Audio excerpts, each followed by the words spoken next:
Há uma versão que no versículo 4, quando nós lemos assim, e a palavra de Deus diz-nos assim: E disseram, Eia, edifiquemos nós uma cidade e uma torre cujo cume toque nos céus e façamo-nos um nome.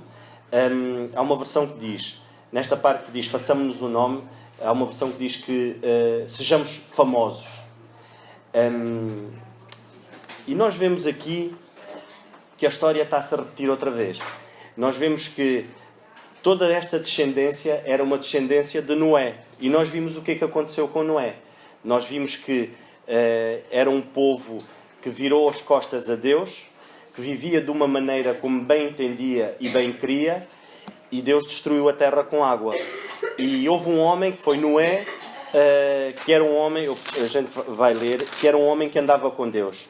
E no versículo de Gênesis, a mesma, no capítulo 6 e no versículo 9, no versículo 8, desculpem, diz assim, quem não quiser abrir, pode não abrir, eu vou ler, também para remirmos o tempo. E no capítulo 6 e no versículo 8 diz assim, Noé, porém, achou graça aos olhos do Senhor.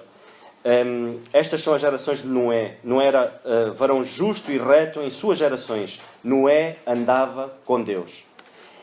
E Noé foi o único homem achado justo ali. E vemos que o Senhor destrói a terra com água. Vemos esta geração que parte de Noé.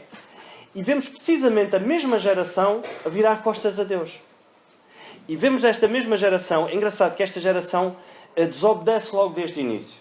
O objetivo deles, nós vemos aqui, que eles dizem assim,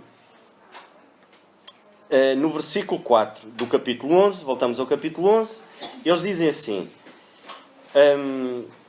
façamo-nos um nome, ou seja, sejamos famosos, para que não sejamos espalhados sobre a face de toda a terra. Ou seja, eles aqui dizem, e são bem patentes nisso que eles dizem, para que não sejamos espalhados por toda a terra. As ordens que o Senhor deu a Noé não foram essas. O Senhor diz assim a Noé, e nós podemos ler no capítulo 9 de Gênesis, e no versículo 7. Mas vós frutificai e multiplicai-vos, povoai abundantemente a terra e multiplicai-vos nela. Ou seja, Deus diz a Noé que toda aquela geração, o que é que eles tinham que fazer? Tinham que povoar a terra. E eles disseram, não, nós vamos fazer uma torre, vamos fazer aqui uma cidade. Para quê? Para que não sejamos espalhados por toda a terra. Ou seja, aqui vê-se mesmo que é um virar de costas a Deus, desobediência, porque eles estavam a desobedecer a Deus. Tudo aquilo que eles estavam a fazer era para quê? Para que o nome do homem fosse exaltado, ou seja, para que eles fossem famosos. Ou seja, iam fazer uma torre. Eu até acredito que muitos deles, o intuito dele é vamos fazer uma torre, porque certamente se vier o dilúvio... Eles dizem que a torre tinha que chegar às nuvens.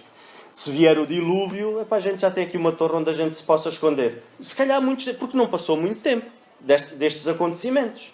E o intuito deles foi sempre esse. E vemos a história repetir-se. Nós vemos aqui que... E eu estive a investigar um bocadinho... E há muitos que dizem que era impossível fazer uma torre naquela altura que chegasse aos céus. Mas é possível, sim. Há especialistas que dizem que, porque naquela altura foi só aqui que se começou a queimar o tijolo. Porque eles disseram, queimemos bem, eles dizem aqui no versículo 3 do capítulo 11 de Gênesis, e disseram uns aos outros, eia, façamos tijolos e queimemo-los bem. E foi o tijolo por pedra e o betume por cal. Ou seja, um tijolo sem estar queimado aguenta 400 quilos. Um tijolo, quando é queimado, aguenta 5.000 quilos, 5 toneladas. E os especialistas dizem que eles tinham capacidade, tendo esta técnica, e eles utilizavam uma técnica muito... que era, punham barro, misturavam erva seca no barro, e às vezes até estrume dos animais, e faziam os tijolos, depois queimavam, e isso tornava o tijolo ainda mais duro. E eu acredito que, e os especialistas dizem, que eles tinham capacidade, se fosse, por exemplo, se eles fizessem uma torre com tijolos normais, sem serem queimados, poderiam subir a 400 metros. Fazer uma torre com 400 metros. Mas tijolos queimados poderiam fazer uma torre, se quisessem, com 3.000 metros de altura. Ou seja, eles não teriam depois, certamente, oxigênio em termos de para poderem sobreviver. Mas a intenção deles era aquela. E como eles estavam a fazer as coisas, eles fariam uma torre com 3.000 metros de altura. Mas nós vimos que o orgulho do homem era tanto que eles não pensaram noutros pormenores como esses do oxigênio. O objetivo deles era chegar às nuvens. E nós vemos que eles queriam fazer a torre, e é engraçado que nós vemos o Senhor dizer assim, deixamos, ele diz aqui, eu vou ler, no versículo 5, o Senhor diz assim, então desceu o Senhor para ver a cidade, a torre dos filhos dos homens que edificavam. É engraçado, quando o homem pensa que está a fazer grandes coisas, para Deus é zero. Porque Deus precisou descer para ver aquela torre, para ver aquilo que eles estavam a fazer. É engraçado, não é? Porque, humanamente falando, nós pensamos assim, eles estão a edificar uma torre, o Senhor não precisaria dizer, vou descer para ver o que é que eles estavam a fazer. Mas o Senhor disse, desceu. Ele desceu para ver aquilo que eles estavam a fazer. Era zero. Porquê? Porque eles estavam a pôr todo o orgulho, a arrogância naquilo que eles estavam a fazer e de costas viradas para Deus. Vemos a história repetir-se com o que aconteceu antes de Noé e vemos agora acontecer precisamente nesta altura. E vemos depois o que é que o Senhor fez. É engraçado que eles edificaram aquela cidade e queriam edificar a torre numa terra chamada de Seniar. Seniar significa terra de sonhos. Como é que se pode fazer edificar uma cidade num vale? E nós já vimos várias vezes na Bíblia que coisas num vale não é muito bom. Não é muito bom. O vale não representa coisas muito boas. Mas eles assim quiseram. Nós vemos que esta mesma terra de Seniar, nós vemos que deu origem a outras cidades, como Nínive. E nós já lemos na história e lemos na Bíblia que Nínive era uma cidade tremenda, pagã, onde eram bárbaros que ali haviam, e o Senhor quis que aquela cidade se convertesse. Foi aí que o Senhor mandou Jonas, e todos mais ou menos conhecemos a história, né, do que aconteceu. Mas lá está, essa terra nunca foi boa, nunca deu origem a coisas boas. E nós vemos que foi uma terra que houve alguém que chegou ali e começou a fazer as coisas. E esse homem era, no versículo, nós podemos ler no capítulo 10 e no versículo 9, e o Senhor diz-nos assim, de Gênesis, capítulo 10 e versículo 9, podemos ler o 8. E Cush gerou Nirod. Este começou a ser poderoso na terra. E este foi poderoso caçador diante da face do Senhor. Pelo que se diz, com Nirod, poderoso caçador diante do Senhor. E o princípio do seu reino foi Babel. Ou seja, nós vemos que o poder, muitas das vezes, faz com que o nosso orgulho, faz com que tudo aquilo que é contrário à vontade de Deus floresça. Ou seja, são as obras da carne, a serem evidentes nas nossas ações. Nós vemos que, ao eles fazerem esses tijolos, imaginemos que seria uma torre enorme, e toda a gente estava ocupada. Eu acredito que havia gente a cavar para fazer o barro, havia gente a cortar a erva, havia gente nos moldes a fazer os tijolos. Ou seja, eles estavam super ocupados. Não havia tempo para pensar em Deus. O objetivo era manter o pessoal sempre ocupado. Para quê? Para que Deus ficasse de lado. E é assim, irmãos, nós vemos a história repetir-se hoje. Eu até dizia, como hoje há síndromes para tudo, eu até dizia que nós vivemos o síndrome de Babel. Hoje, nós vivemos precisamente a mesma coisa. Nós vivemos que o homem esqueceu-se daquilo que o Senhor Jesus Cristo fez há 2000 anos atrás, há 2000 e tal anos atrás. O homem está de costas viradas para Deus. E depois há muita gente que diz, onde é que existe Deus? Onde é que está Deus? Tanta fome, tanta miséria, tanta isto. O homem virou as costas a Deus. Não foi Deus que virou as costas ao homem. Nós vemos que hoje, mais do que nunca, o homem vive de uma maneira contrária à vontade de Deus. Aquilo que o Senhor Jesus Cristo fez por cada um de nós foi resgatar-nos de uma vida de pecado.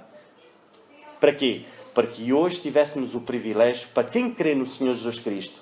E depois é assim, é engraçado que hoje Satanás utiliza esses tijolinhos e dá-nos estes tijolinhos a cada um de nós pintados de uma maneira diferente.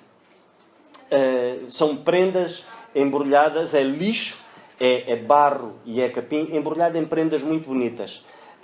Eu vou-vos contar uma história que alguém conta. Havia um país que os homens que recolhem o lixo e os carros do lixo fizeram greve. Todos fizeram greve. Mas saiu uma lei, e nós vemos que se hoje Portugal fizer uma greve de uma semana, os contentores do lixo, aquilo fica tudo cheio e começa a cheirar mal e começam as doenças, e é grave. Mas saiu uma lei nesse país que era assim. Havia greve, mas que todos tinham que guardar. Cada família tinha que guardar o lixo na sua própria casa. Não podiam pôr nos contentores. E então o que é que aconteceu? Havia uma família muito grande, e nós, graças a Deus, aqui na igreja temos famílias grandes. Imaginemos uma família, como aqui do meu mano Sérgio, ter que guardar o lixo todo em casa. Que eles são 6 pessoas em casa. Ou a minha, que somos 5, e guardarmos o lixo em casa. E assim foi. Só que aquilo chegou a um ponto, havia uma das famílias que guardou o lixo, e o pai, o marido, pensou, não, eu vou já tratar desse assunto. O que é que ele fez? Ele arranjou umas caixas, enfeitou as caixas, muito bem enfeitadas, e meteu o lixo todo lá dentro das caixas. E pegou nas caixas todas, meteu um laço muito bonito, pôs no porta-bagagens do carro e levou. Mas pôs todo o lixo, tudo que as fraldas dos miúdos, o cocó dos cães, tudo, pôs tudo dentro dos caixotes. E levou de carro. E então ele foi para o meio da cidade. Chegou no meio da cidade, e o que é que ele fez? Abriu o porta-bagagens do carro, com as caixas todas enfeitadas e com as caixas dentro do porta-bagagens do carro. E saiu. Mas com o porta-bagagens aberto. Houve uns inteligentes que passaram, olharam, viram as caixas. Opa! Prendas aqui. Pegaram nas caixas e... Ele olhou, viu que o carro estava vazio, pegou, fechou o porta-bagagens e foi para casa. Livrou-se do lixo. E agora imaginem a cara dos indivíduos que roubaram as caixas quando chegaram à casa deles para abrir. Porque imagino, aquilo eles nem sequer abriram. Aquilo pegaram nas caixas, não temos tempo para ver o que é que está cá dentro. E, meus irmãos, é o que nós fazemos hoje. É o que nós fazemos hoje. Muitas das vezes nós vamos para os nossos lares caixas muito bem enfeitadas, com lixo lá dentro. Esse é o grande problema. Nós vemos que é uma sociedade, nós vemos hoje, o pecado mudou de nome. Hoje não é pecado. Hoje não se chama pecado às coisas. Muda-se de nome às coisas. Já não existe o pecado. Nós vemos nitidamente, aliás, até às profissões muda-se de nome. Nós hoje não podemos dizer que uma contina é auxiliar de educação, acho eu, se estou enganado. Não é contina, hoje não é coveiro, como é que é? Auxiliador cemiterial, ou uma coisa assim, mais bonita. Muda-se de nome a tudo. Hoje, por exemplo, nós vemos nitidamente que hoje o que os adolescentes passam é uma fase da idade. As escolhas erradas que eles dão, metem-se na droga, metem-se na bebida, fazem outras coisas más. Isso é uma fase da idade. Não é pecado. Hoje vemos pessoas a mudarem de sexo, a fazerem operações plásticas. É uma opção. É uma opção de vida. Não é pecado. É uma opção. Vemos pessoas a fazer aborto. Está-se a discutir a eutanásia. Temos o direito de decidir aquilo que a gente quer. Não é pecado. E muitas das vezes nós pegamos nestes pequenos tijolos e nestas pequenas prendas e transportamos para o nosso lado. E é isso que nós alimentamos os nossos filhos. Temos de ter atenção a isso, irmãos. Mais do que nunca, nunca podemos deixar que fiquemos entretidos. Este povo, nesta altura, eu tenho a certeza absoluta que eles estavam entretidos com o quê? Em fazer. Eles não tinham tempo para Deus. Nós vemos esta sociedade hoje assim. Não há tempo para Deus. Ninguém tem tempo para Deus hoje. Porquê? Porque, claro que nós temos o nosso trabalho e Deus quer que nós trabalhemos e Deus quer que nós sustentemos os nossos lares, criemos os nossos filhos, mas com sabedoria. E essa sabedoria vem através da Bíblia.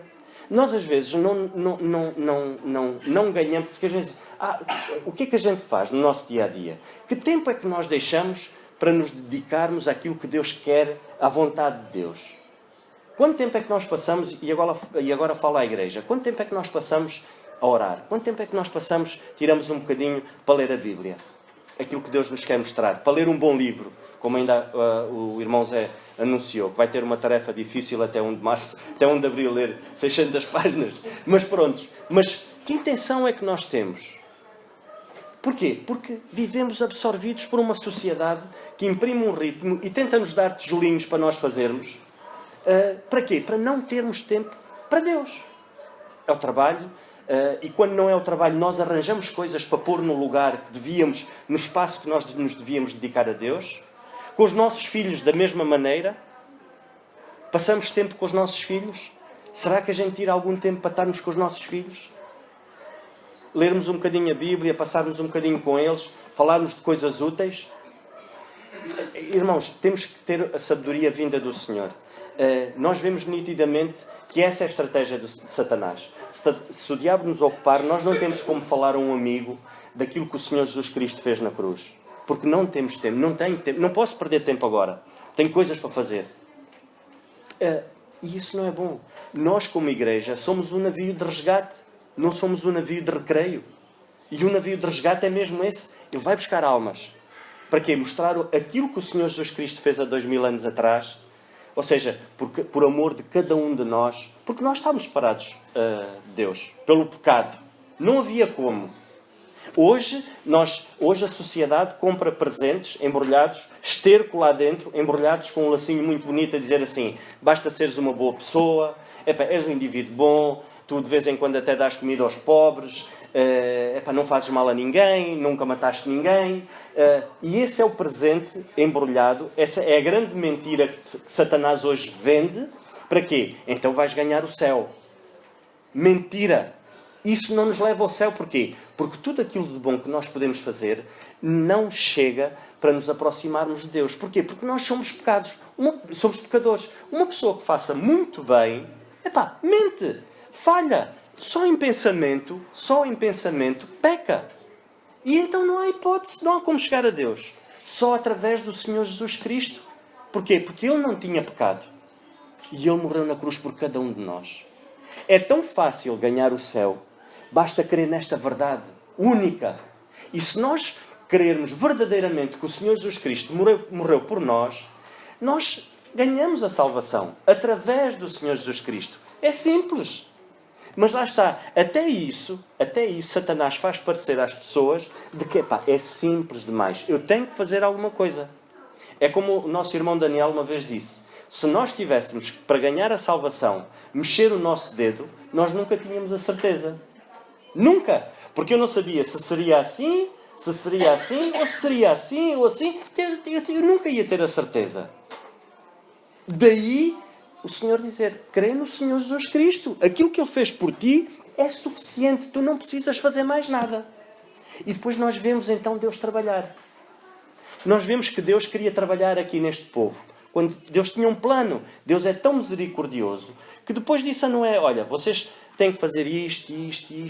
Deu as diretrizes todas. Nós hoje temos a mesma coisa. Nós hoje temos a Bíblia e Deus dá-nos as diretrizes. Vocês têm que fazer isto. O que é que o homem faz? Ao contrário. O homem faz totalmente ao contrário. Quando Deus diz assim, quando Deus diz para nós educarmos os nossos filhos nos caminhos de Deus, é porque Ele sabe que é o melhor para nós. Quando nós pomos a palavra de Deus de lado e pegamos num livro que um homem, também com problemas gravíssimos, se calhar, escreveu, e vamos nos dedicar a ensinar os nossos filhos baseado naquilo que esse homem escreveu e não naquilo que a Bíblia diz. A Bíblia não é um livro de histórias soltas. A Bíblia é a palavra de Deus. E ela é viva. Ela transforma, é o único livro atual hoje. Nós lemos esta história, nós lemos esta passagem e vemos que de facto o homem aqui não quis saber. Hoje é a mesma coisa. Mas a única diferença é, quando o Senhor vier, o Senhor não vem confundir a língua dos homens. Quando o Senhor vier julgar, e a Bíblia diz: ai daquele que cair nas mãos do Deus vivo. Quando Deus, lá está, é outra mentira que se apregoa por aí. Porque Deus é amor e o inferno não existe. Se o inferno não existia, o que é que o Senhor Jesus Cristo foi fazer à cruz? Nada. Não ia fazer nada. O inferno existe sim. Se hoje tu não crês que o Senhor Jesus Cristo morreu por ti, pelos teus pecados, daqui a 5 minutos pode ser tarde demais. E nós ainda agora na ceia orávamos e falamos acerca do filho da irmã Ninhas, do Carlos. Ele, de repente, estava bem, de repente deu-lhe um problema de saúde. Como qualquer um de nós, de repente, podemos sair daqui e cairmos para o lado. E será que temos a certeza da salvação? Se hoje um de nós, se eu agora morrer, eu sei que vou para o céu. Mas não é por mérito meu, não é porque eu sou bom, de maneira nenhuma. Mas é que de maneira nenhuma. Foi porque aquilo que o Senhor Jesus Cristo fez por mim na cruz. Assim, essa é a minha certeza. E eu isso tenho a certeza. Porque se fosse por aquilo que eu nunca tinha certeza se tinha feito o suficiente, bem o suficiente. Esse é o problema. Esse é o problema do homem. Mas é vendida, as tais prendas são vendidas de uma maneira distorcida. A verdade não é exposta como ela é. É-nos vendida uma mentira como verdade. E o problema é que o homem compra essa mentira. Quando eles dizem aqui, para que não sejamos espalhados sobre a face da terra, é às claras. É mesmo às claras dizer, nós não queremos obedecer aquilo que Deus diz. Deus disse, multiplicai-vos e espalhai-vos e povoai a terra, mas nós não queremos fazer isso. E que consequências é que se tem quando se desobedece a Deus? São gravíssimas. Nós vemos o Canadá, que foi, ainda a semana passada, falava com o nosso irmão Jonas, e o Canadá, que foi um dos primeiros países a legalizar o casamento homossexual, foi o primeiro país no mundo a legalizar. Hoje, passados 12 ou 15 anos, se não me engano, 95% desses casamentos deram em divórcio.